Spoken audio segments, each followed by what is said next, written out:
The new movement live. It felt like we did this already. We did. DJ Drewski, Laze Cartel in the building. Yo, what's up? What up? Not to get confused with Laz. No Lads, it's Laze Cartel. Brick City, Newark. Brick City, North Newark to be exact. Now, North Newark is what part of Newark is that? Because Broadway, Summer Avenue, Verona, Grafton. You know what I mean? We lit out there. So yeah, we just showing, bringing that forward. you grew up in Newark your whole life? Yeah. I was born down Neck by Pennington Court.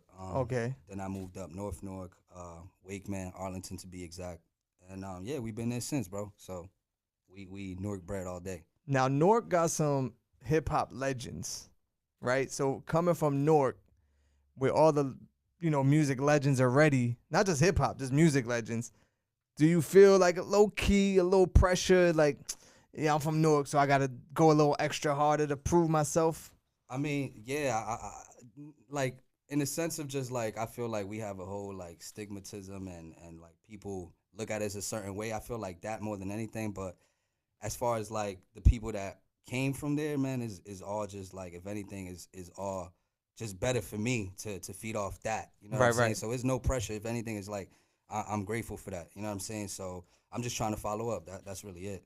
Now, Jersey, we speak of the legends of Newark, but you got records that you play me with. I'm not gonna say new legends, but Fetty Wap. Yes, sir. Not just one, but two records with Fetty Wap. Yes, sir. Right, and one of them actually, out of the ones we heard, I felt like it was one of my favorite ones, and it's not because of Fetty. 1,000. Yeah. And I think at this point in your career and just off your energy, like how things work, right? You're like, okay, I rock with Fetty. I put him on a record. You don't. It feels like you don't even care about features. Nah, not at all. It's not, and it's not like any shade or nothing. It's just, bro, you just got to put in your own work in whatever you do, and I feel like that's just the state that I'm in. Like I just got to put in my own work, put on for my own name, and then after that, everything follows up. You know what I'm saying? So yeah, I'm grateful for it, and the way it happened, I'm super grateful for it. And when the shit drop, people gonna, you know what I'm saying, see what it is. But yeah, man, like I said, it's just about good energy and just keeping it thorough with myself and putting my own work. And then after that, everything follows because I feel like that's how the Fetty feature kind of happened. Just me putting work. And I was at a video shoot. Somebody just came in like, you know what I'm saying? I can do this and this. And type of person I am, I just one thing go in, right out the other one. Because you heard so much. Exactly, yeah, throughout time. So it's just like I don't even be amused by none of that shit. So, but off of hard work and me doing the video, in the middle of a video shoot, that's how the shit really came about, like word of mouth type of thing. So as long as I keep working, I feel like, yeah, anything is possible, bro. Is there any other features that we might get on this new project? Probably my bro Marcus Araya. I'm trying to see if I get him on something. My bro Fat Boy. And we keeping it real Jersey, bro. So for now, we gonna stick to the home team. But right, yeah, we gonna keep on working with more Jersey artists. So is that a focus for you? It's just me. It's just who I am personally. Like I'm real home based. I'm real about like where I'm from. So why not work with the people that are in my area first before anything else? But at the end of the day, I'm open to whoever and whatever comes naturally. You know what I'm saying? So. And even in the music video for Count It Out, you shot it in Newark, right? Yeah. We literally took over this little car wash. You got the double R out there. Yeah, all day. You know what I'm saying? We move crazy. But like I said, we shot it out there in Broadway. We just literally no permit, nothing. Like we just pulled up with the exotic cars and the Sprinter, Love of Money Sprinter, and we parked up by Pete's Pina Colada truck. So it was lit. Everybody was vibing. You know what I mean? Pinas is out. Smoking good, smoking that, you know what I mean, top shelf. It was just a vibe, bro. So fresh out Corona too. Well, we still in there, but we was all out there. Right. Like, this is this is when things opened back up. Yeah, kind of. So we was just out there vibing, bro, and everybody in that video is family. So I rode deep, bro. Yeah. Cause even in the video with your daughter, what song is that? That's I'ma Go. That was shot in Newark. Yeah, that was another double R. Another double R. Yeah, with the red guts this time though. You know what I mean? So. Yeah, like I said, bro, we trying to just like create, you know what I mean, our own lane, our own wave, and our own just style of everything, bro. So coming from Newark, like you said, like you have these people that kind of like been doing their thing and did it a certain way. I'm just trying to, like I said, follow up, and then at the same time doing my unique way. So right, yeah, that's what I'm on, bro. And based off what you told me, you seem like a real hands-on type of guy. You said you record your own music, you engineer it. Do you produce as well? Nah, like like I said, I mean, that's something that I could do. It's just I don't like to put too many things on my plate because, like you said, I already do a lot. Right. So yeah, I record myself at the crib, and if need be, I mix it or I send it to my boy Flame, one of the workers at my studio and shit. So he nice as hell with the mixing. At your And- studio. Yeah, at my We'll get studio. back to that. Yeah, Go ahead. yeah. So yeah, so Flame touches it up. I go back and revisit, but real hands on. I used to edit my videos too. I just, like I said, I kind of like I still direct. It's just I kind of try to make it more easier for me to focus on music Right. rather than editing video, editing song. I do my artworks, logos, clothing, everything too. Crazy. Like it's real hands on. Like I literally do everything, bro. And I don't even say that shit being cliche. Like I really do everything. So yeah, I'm just trying to ease it up for myself so I could deliver the best music I can. 'Cause I was gonna say, why do you feel like you have to do everything? It has to do with like getting the vision across, and I feel like sometimes it's hard getting your vision across through other people. Mm-hmm. You know what I'm saying? So I'm just like a real artsy dude. So it's like when I might see something that don't look like nothing to you, but I'm like, yo, that's a crazy B-roll shot, or that's a crazy like if I edit this in post, or like Right. yo, if I take a picture of this and make it a artwork, it could be a fucking basketball rim, and I'm like here thinking different things, but that's why I like being part of the process. But I'm trying to just like work with my people and put them in position where they could So you just could fall back and fall let back them. and just be in the stew and really, you know what I'm saying, focus on the music, because I feel like when you're working on a lot of things, it's hard to kind of give it 100% to everything. Mm. So instead of being like 70, 60, 50, 40, 30, I'd rather just be like, all right, y'all handle that. I'll still give my input, but let me give it 150 at the stew, because that's what's going to keep things going anyways. Right. That's the foundation. Exactly, foundation. Yep. Now, you spoke about the studio. You built your own studio. Yeah, definitely. This is actually my third studio. Not that I own three, it's just the third round. Right. You know what I'm saying? So I had started in Passaic. I ended up in Rutherford after. Now I'm in Bloomfield. And yeah, bro, like literally everything. Like I said, I went to school for this shit. So I went to IAR back when it was open, and it kind of taught me the fundamentals of like what you should do and what you shouldn't do. So I took that information. I just built my studio, man, and that's really what I live off. I quit my job and I was a full-time engineer and doing all these side gigs, editing people's videos, flyers. I used to do a lot of logos for like Fat Boy, flyers for like Fat Boy and other artists too and shit. But yeah, that's just kind of like where it took me. You know what I'm saying? Off of like opening a studio, it just brought me here where I'm at now. So I'm grateful for that shit. And being that you learned and then you have all this information on how to properly make a record. When you're in a studio with someone or just, around people and you hear music, are you like in your head critiquing it? Because as a DJ, right, I'll be in the club and I hear certain things. So, all day. I'd be like, yo, if he would have just said this, or if he would have doubled this, or if he adds a layer on this. It's like nonstop creativity, bro. Like my mind just literally runs off that shit, like being creative as much as I can. So wherever I'm at, I could be like helping my boy on a gig. My boy, he's a photographer. He shoots for a lot of different people. And I could be out there and I'm thinking behind the scenes content. Like I said, bro, I'm real like hands-on. More than music. It's more than music. Right. But we just trying to narrow it down to focus on just the music for now, at least. You know what I'm saying? Everything else could flourish later.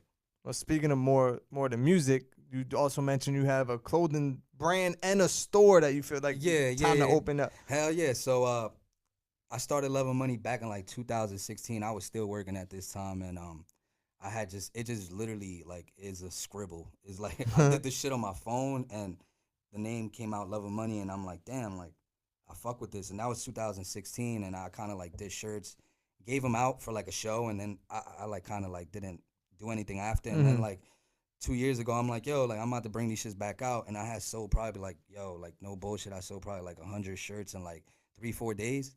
And I'm like, oh, this is something. And how much is it per shirt? I'm just trying to count your money right now.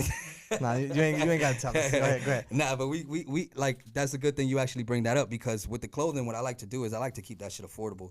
So I was selling my shirts at like $25, $27. That's light. And yeah, exactly, because the key thing to me is, bro, is like giving back to my where I'm from. Right. Some way, somehow, it doesn't have to be intentionally, but even something like that, where it's like, yo, fuck it, I'm gonna make my merch a little cheap.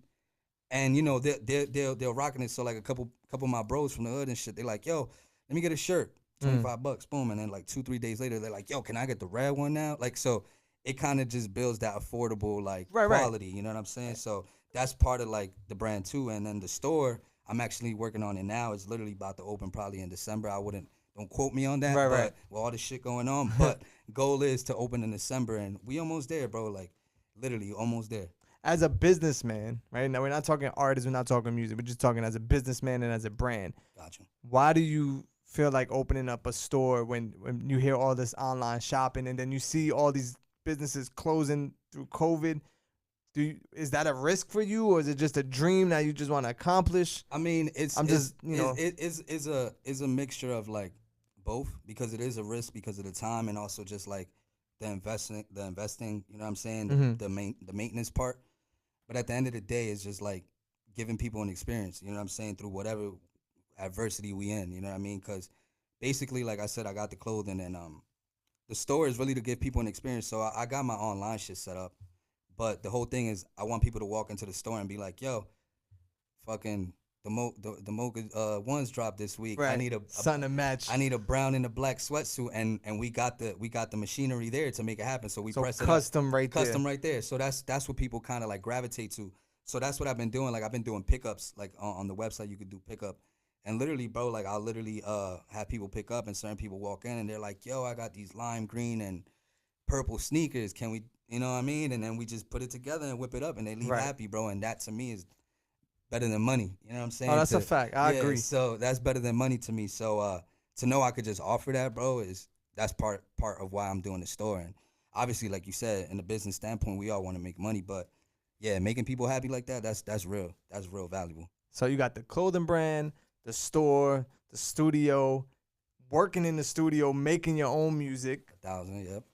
And being a father at the same time. Oh yeah. How do you balance that? Because that it's really like with that, bro, is the beautiful part about that is that like my family is all they're all part of what I'm doing. Like, you know what I'm saying? Shorty, you know, she's with me at the shop. Right. You know what I'm saying? My kids, like you know, my daughter, she loves the merch, so she's like, "Daddy, can I, you know what I'm saying, can I get a Love of Money shirt?" Or she puts Love of Money stickers on her toys. My mom, everybody's really involved, so it's like really a family, you know, a family thing, and that's what I'm about, bro. Like, you want some T.I. family hustle, yeah, like real family hustle thing, man. And like I said, bro, yeah, it's being a father and all that is just motivating, and seeing like somebody like my daughter, really love what I'm doing just keeps me going. So at the end of the day, it fuels me. You know, it's a challenge, and like you said, it's balance, but they're there with me, so it's not like I'm not on some shit where it's like, "Oh, yo, I'm at the studio all day and then I go catch up with them." Like, no, sometimes they're in the studio with me. Right. So they know what's going on. Yeah, like they're in the studio with me. If I'm recording, they're with me.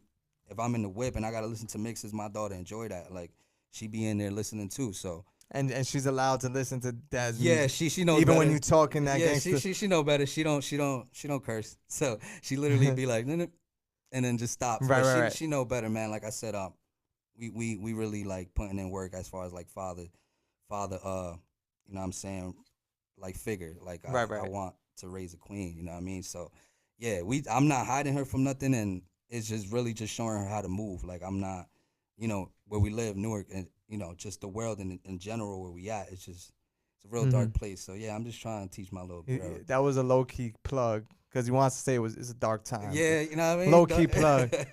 But speaking of dark, let's talk about it. Dark Times is the name of the upcoming tape. Yeah, it's the upcoming tape that we working on. Some of my people already know. I've been pushing it for the last probably like 3 months. We released I'ma Go, which is the video we was talking about with the double R. And we followed up with Count It Out, and Count It Out been going crazy. It's over like 10,000 streams. It's actually getting close to 15 right now. It's pushing at like 14 something. I'll probably post a screenshot today so y'all can see it. But yeah, it's 3 weeks and we going crazy, man. Like I said, people just gravitate to what they want. So that was one of the songs, and we got something else coming out from my eyes in November, and then hopefully in December we give y'all the full thing. Full thing. That's the plan. Yeah, yes, sir.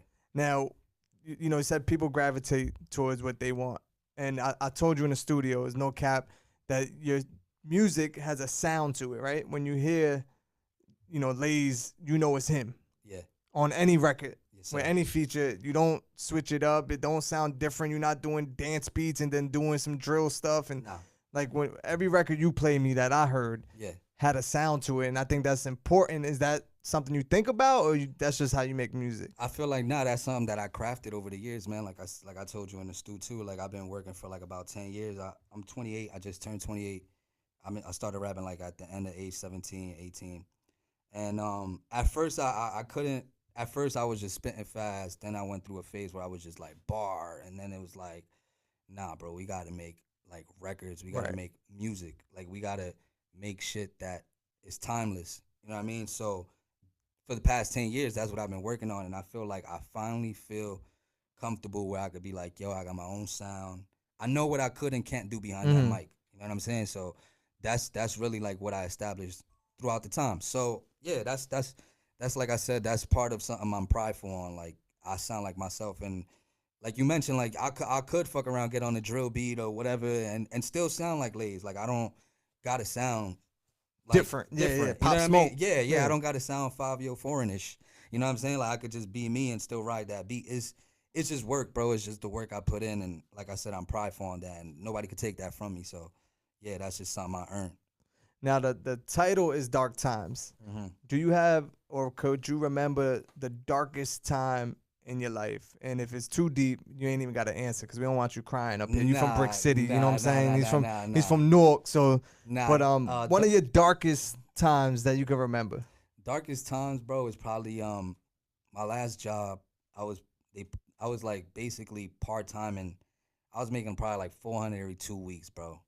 And mind you, at this time I already had a daughter. I was living with mom still in the basement, and luckily enough, bro, like I was blessed where she kind of like didn't mind me paying the rent late and shit like that. But I was really in a space where I'm like, dog, like what am I doing? And I was so like I said, I was already involved in like doing logos and artworks and flyers, creative stuff. And I still, at that time, I was just opening the stew, and that was barely getting by, and it was just a lot of like the stew rent was late, the house rent was late. Pressure. I'm eating fucking dollar empanadas every day, trying to like, you know what I mean, not be hungry at work. But yeah, bro, it was me and my bro Richie at that time, and we used to sit in my G35, man, and I used to run out of gas all the fucking time. And luckily enough, you from Newark, you couldn't steal the car and just nah.